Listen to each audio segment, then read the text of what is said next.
Izstāde Zemes reformas Latvijā 20. un 21. gadsimtā - mērniecība no cirkuļa līdz digitalizācijai atspoguļo divas pēdējās Latvijas Republikā īstenotās zemes reformas un ir savdabīgs ceļvedis vēsturē.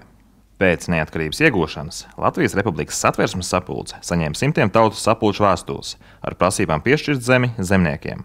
Lūk, citāts. Īles pagasta tautas sapulce, kurā piedalās ap 150 cilvēkiem, noteikti prasa visu mūžnieku, baznīcu un klosteru zemi bezmaksas atsavināšanu. Latvijas tauta šo zemi ir ar savām asinīm izpirkusi pie Daugavas krasta pagājušajā rudenī. Savukārt Liepājas karostas garnizona lazarets personāla vēstule ir šāda. Mēs, apakšā parakstījušies brīvās Latvijas pilsoņi, liekam priekšā Satversmes sapulcei noraidīt katru izliekšanas mēģinājumu ar Latvijas tautu verdzinātājiem, mužniekiem. 20. gadu ievadā pieņemtais agrārais reformas likums kādreizējiem mūžu īpašniekiem atstāja mūžu centrus un ne vairāk kā 50 hektārus zemes, atlikušo zemi sadalot zemnieku saimniecībās.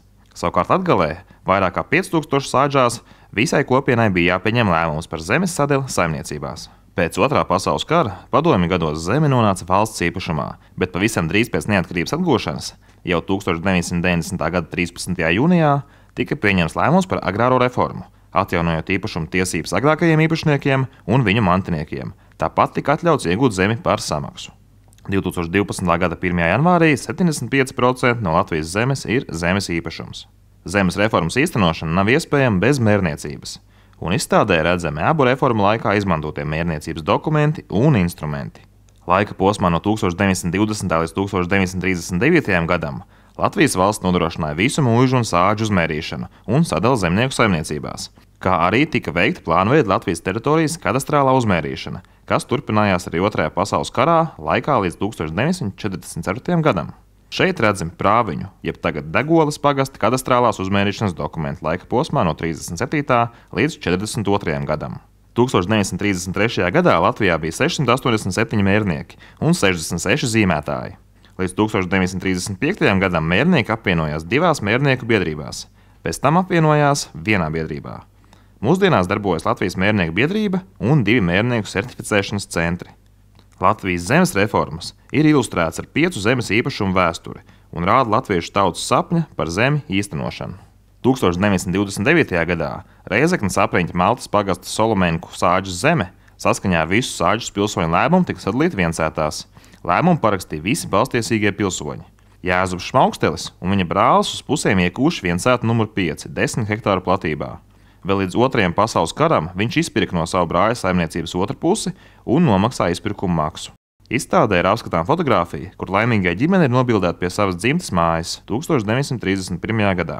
Pēc neatkarības atgūšanas īpašnieka meita negribēja apdrutināt dzīvi cilvēkiem, kur apsaimniekoja tēva zemi, un pieprasīja un saņēma kompensāciju par tēva zemi. Savā iesniegumā viņa stāsta par ģimenes dzīves gaitu. Otrā pasaules kara laikā ģimene zaudēja visu savu īpašumu un, lai izdzīvotu, bija spiesta pārvākties uz citu rajonu. Tiek izteikta sirsnīga pateicība cilvēkiem, kuri pašlaik apsaimnieko tēva zemi. Cits piemērs – Rīgas apriņķa Ograsgala pagasta saimniecība Ožkalni 1927. gadā atdalīja no Lielvārdas muižas un piešķīra Fricim Bērziņam par izpirkumu maksu 2000 latu. Izstādē ir apskatām dokumenti no Ožkalnu zemes grāmatas. 1993. gadā Ožkalnu īpašnieka meita Valdība Rahmena un dēls Arvīds Bērziņš pirmie pagastā atjaunoja īpašuma tiesības uz tēva zemi, to sadalot divās daļās. Dodamies tālāk uz Daugavpils apriņķa Prēļu pagasta saimniecību Jāņu mājas, kas vēl ar nosaukumu Prātnieki 1925. gadā tika atdalīta no Pelēču muižas un ierakstīta zemes grāmatā uz Pētera Līvmaņa vārda. Viņa mazdēls Vitālijs Līvmanis vēl 1989. gadā izmantoja iespēju izveidot zemnieku saimniecību Jāņu mājas 30 hektāru platībā, saņemot zemi mūžīgā lietošanā ar mantošanas tiesībām. Pašlaik viņš apsaimniekoja jau 90 hektārus zemes. Iegūt zemi īpašumā bija iespējams ne tikai reformu ietveros, bet arī nopērkot zemi.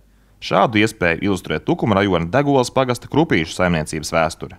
Saimniecība 83 hektāru platībā tika izveidota 1875. gadā, kad Degolas muižas īpašniece Kurzemes bruņniecības komiteja, kas 1802. gadā saņēma muižu kā dāvinā no Krievijas imperatora Aleksandra I, atdalīja no muižas, uzmērīja un ieķīlāja saimniecību Kurzemes kredītsabiedrībā.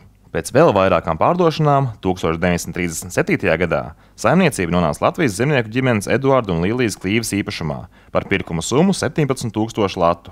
Tieslietu ministrijas atļauju uz saimniecības iegādi pierāda, Cik liela uzmanība tajā laikā tika veltīta darījumiem ar zemi. Mūsdienās saimniecību apsaimnieko dēls Juris Klīve, kurš atjaunoja īpašuma tiesības uz tēva zemi. Izstādē ir apskatīts arī pilsētas īpašums Mērķa ielā 13 Rīgā. Rīgas Latviešu biedrība iegādājās šo īpašumu 1870. gadā par 65 600 rubļu. No sākuma īpašums sastāvēja no 2 zemes gabaliem, bet 1937. gadā zemes gabali tika apvienoti un uzmērīti. 1953. gadā īpašums tika nodots lietošanā Padomju armijas Baltijas kara apriņķim, bet 1995. gadā Latvijas Republikas ministru kabinets nodeva šo īpašumu bez atliedzības Rīgas Latviešu biedrībai.